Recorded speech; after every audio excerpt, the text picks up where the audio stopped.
Carbon capture is a huge issue in Louisiana. From my polling, I find that the vast majority of Louisianans do not want carbon capture and sequestration in the state.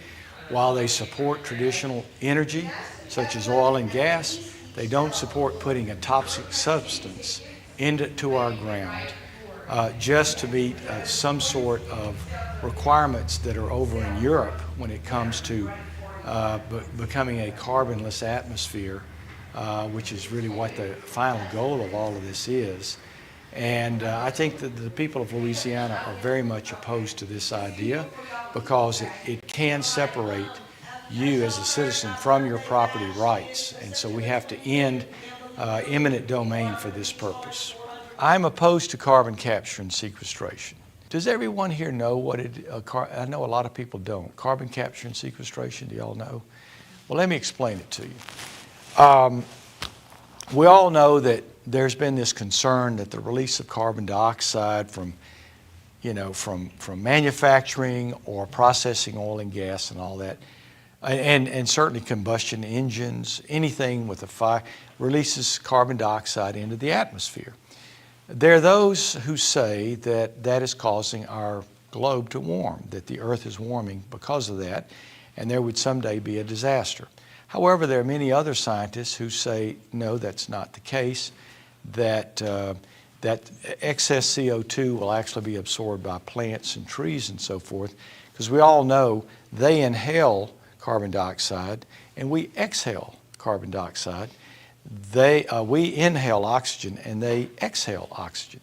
So anyway, I won't get into that debate, but what has been tried to move us off of oil and gas and coal and other traditional energies has been wind and solar. The problem is that we can't find any success with that. It just isn't competitive, it's not efficient, it adds very little to the grid. These darn wind turbines break down.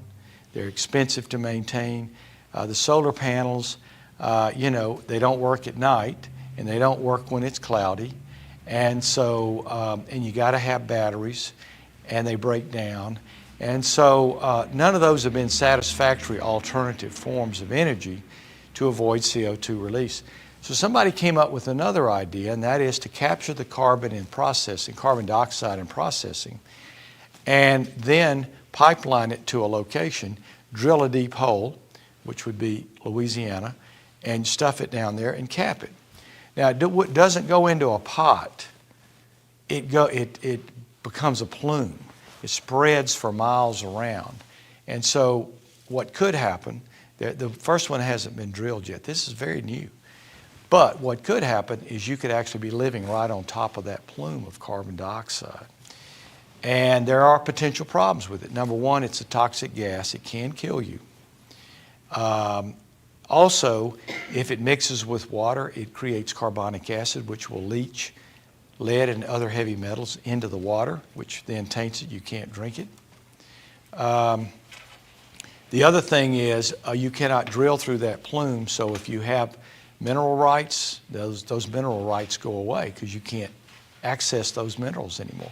So it could quickly devalue your land.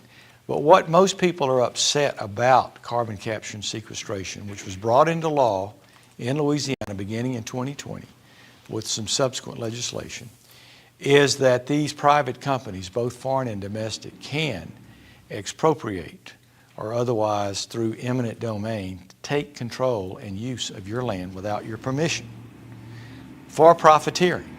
In other words, if they need your land to make money, they can take it whether you want to release it or not. You may or may not get paid. And many people are very concerned about property rights because that's one of the fundamental rights we have as citizens, is the right to own property. And frankly, most people believe it's against the Louisiana Constitution, which specifically says that eminent domain is fine if someone has to put power lines across your land, or if there has to be a road built or widened, and that you should be justly compensated.